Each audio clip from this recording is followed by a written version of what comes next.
Mission Purvodaya एवं ये mission Purvodaya ओडिशार भागीदारी अधिक रही ओडिशारे अपार संभावना रही किंतु ये मैरिटाइम सेक्टर जदि आम कहवा जी आमर इतिहास से समृद्ध रही मैरिटाइम क्षेत्र में कारण आमर जो मैंने ओडिशार जो मैंने रही लोक मैंने रही पूर्वर जाभा सुमात्रा श्रीलंका सबू जाए बिजनेस करते जो प्रधानमंत्री बारंबार इंडोनेशिया गस्त कर बालीजात्रार कथा उठे निकटे आम बालीजात्रा को आम देखी सारे तेणु ये सबुठ बड़ वाणिज्यिक पेंठस्थली थी ओडिशा तेणु ओडिशार संपर्क भारतर संपर्क आम पड़ोशी देश खासकर श्रीलंका सहित केमी मैरिटाइम हेरिटेज क्षेत्र में से संपर्क में आलोचना करने आम सहित रही miss Subhashini Abhay Singh research director भट्टाई research Sri Lanka तो आम सहित आलोचना करवा से केमी देखुं प्रथम स्वागत करवा आम कार्यक्रम को तापर सहित आम आलोचना करवा ma'am first welcome to Odisha how you feel I feel good, thank you very much.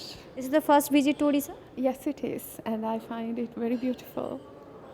Today we are discussing about reclaiming India's maritime heritage prospects and prognosis. So what is your view on it? So I think there is a lot of opportunities, untapped potential and opportunities in this region.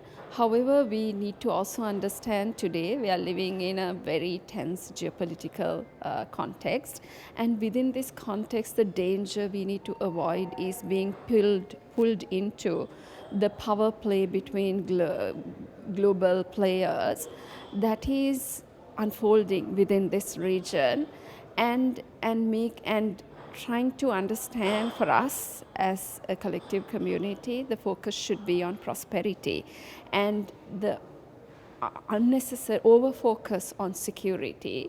There is always a risk of undermining of prosperity simply because when we decide when economic engagements and policies between countries are determined and shaped a lot more by security concerns as opposed to economic needs and concerns, I feel this region will lose out. So it's very important to remain focused on prosperity, because when we look at prosperity, when we look at the economic engagements from the lens of prosperity, we see a lot more opportunities. When we look at the engagements from a lens of security, we see a lot more threats. So I think this is a challenge within the current geopolitical context we need to overcome to collectively thrive. When we are talking about the geopolitical issues, then development and versus security is often a big issue in the geopolitical context. When talking about development, Bay of Bengal and Indian Ocean, how do you see? So I think what we need to see is this geopolitical contestations also offers enormous opportunities. One of the opportunities that arise, for example, is we see a world where, because of the decoupling or de-risking conversations between the West and China, the global supply chains that relied heavily on China is now looking for new routes, new places to invest, because they want to make their supply chains resilient to potential military risks in the future and potential geopolitical risks. And in this context, India has actually emerged as a geopolitical sweet spot, which many global firms that did not consider India or South Asia as a potential location for their investments are now having second thoughts. They want to expand to South Asia, and especially India. But what is very important is for us to look at ourselves and see, do we offer the right trade and investment conditions, the right environment, right policy ecosystem to be able to make use of this opportunity. And this is where it is very important for South Asia for a long time, that has been out of the global supply chains, to think that this is a new opportunity, because supply chains are moving to the Southeast Asia and to South Asia. How can we integrate, and what reforms do we need to do at home to enable this, to enable us to make use of this opportunity? What kind of reforms should be taken from your point of view? Yes. So one of the major problems that Sri Lanka or any other, India and Bangladesh and other countries face is really to do with the policy environment. One, largely policy inconsistency.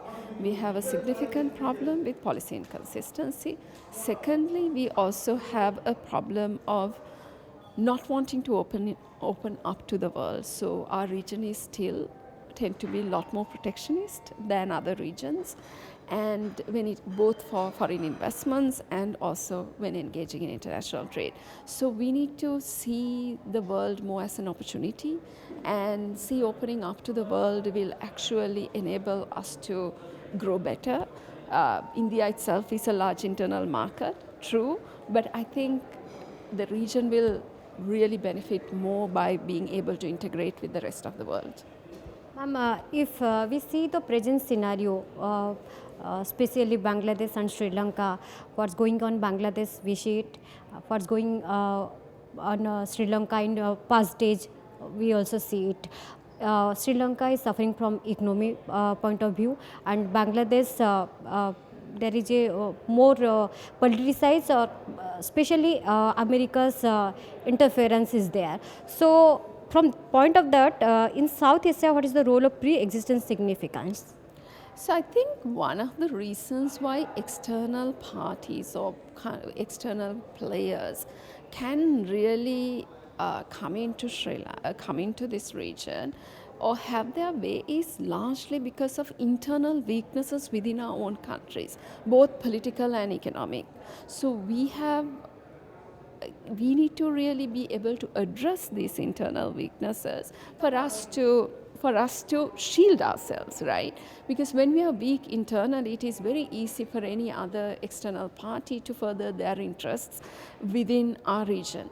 So what is really important for Sri Lanka, if you're asking, I mean, Sri Lanka's location is its biggest advantage and also its biggest risk, right? So it's about how do you manage the risks while making sure that you become the gateway that offers connectivity for the rest of the South Asia with the world, right? And this is where it is very important for us to be proactively thinking of what needs to be done for Sri Lanka to emerge as a maritime logistics hub in the region. We are already a transshipment hub in the region, but we need to move beyond and be able to provide a lot more value-added services and logistics services for firms within the region and also for global firms that are trying to come into this part of the world to do business. Ma'am, what are the key challenges India exporters faces and Sri Lanka also? So when frequently we complain a lot about various barriers that other countries impose on our goods, and we think our companies can't succeed because of certain barriers imposed by our export markets. But in reality, what our research shows is why a lot of South Asian firms and Sri Lanka especially suffers is actually by barriers at home.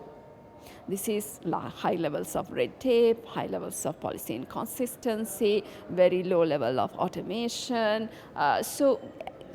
and very high levels of corruption. So all of these factors actually act as barriers undermining international competitiveness of our firms in the global market and also making our countries less attractive to foreign investors. So we have a lot to do at home to reduce those barriers, and there we actually come across any specific means any policies, any permissions. These are problems, major problems when we call a industrialist or investor. There are policies are the main point for who is they are not taking so much interest to invest in Odisha or in India. Is this a issue? Yes, it is. So one of the things that countries have been doing is really what we call trade facilitation. Trade facilitation means basically streamlining, simplifying and automating all the border procedures so that they become a lot more transparent and a lot more predictable and become very cost effective. So when you look at trade facilitation, the South Asian countries have a long way to go compare with East Asian countries. For example, World Trade Organization signed a trade facilitation agreement in 2016, and if you look at the starting point of South Asia, most South Asian countries and East Asia is, at the time the agreement kicked off, most East Asian countries, from Thailand to Malaysia to even countries like Cambodia, they actually were able to say that we are compliant, or we've already implemented over 80-90% of trade facilitation measures at the time the agreement came into effect. If you take Sri Lanka, we've had less than 30% of the measures implemented. So this shows that we already had a massive gap, but we are catching it up quite slowly. That I must say that India has made quite a lot of progress in trade facilitation and automation in the last 5 to 10 years, which I think the rest of South Asia also need to catch up. And that's one critical area. How do you automate, streamline, and simplify board agency procedures is one critical area that will make a big difference. When we are talking about the trading, then how is India's relation with other countries influencing the global trade, particularly with all South Asian countries? So I will tell you from a Sri Lankan perspective, right? So with India, we have a trade agreement with India, and we feel as a larger neighbor, India can be a lot more generous than it is being now. So I'll give you one example. Apparel exports from Sri Lanka account for over nearly 40% of Sri Lanka's exports. So any trade agreement that doesn't provide meaningful access to apparel does not serve in the interest of Sri Lanka. And it is sad in that sense the trade agreement with India has a quota restriction. And in these projects, there will be high levels of trust, where even when projects are done government to government, if they are done behind closed rooms, in our parts of the world, it allows different political segments to exploit that in their domestic politics, right? So, and as a way for them to come to power. So be transparent, be accountable, and pay attention to governance. And I think the connectivity projects will then succeed. Thank you, ma'am. This is the first visit to Odisha. We want you explore Odisha and visit the many places. So lastly, Jai Jagannath. आम साथ रही miss Suhasini अभय सिंधे research director from Sri Lanka और तांकर कहवा कथा ओडिशा एवं भारत और श्रीलंका भितर जो संपर्क रही भितर जो समस्या रही कनेक्टिविटी कथा हो ट्रांसपेरेन्सी कथा हो कि पॉलिसी मेकिंग कथा हो जदि तापर कार्य करेंगे सरकार निश्चित भाव में संपर्क आगक बढ़ो और भारत और ओडिशार मैरिटाइम हेरिटेज हो मैरिटाइम बिजनेस हो आगक बढ़ो। बहुत बहुत धन्यवाद। आम साथ आलोचना रही मिस सुहासिनी अभय सिंधे। जदि आपंक आम भिडी भल लगा तेब आम चैनल को लाइक शेयर और सब्सक्राइब करने को जमा भी भूलु नहीं।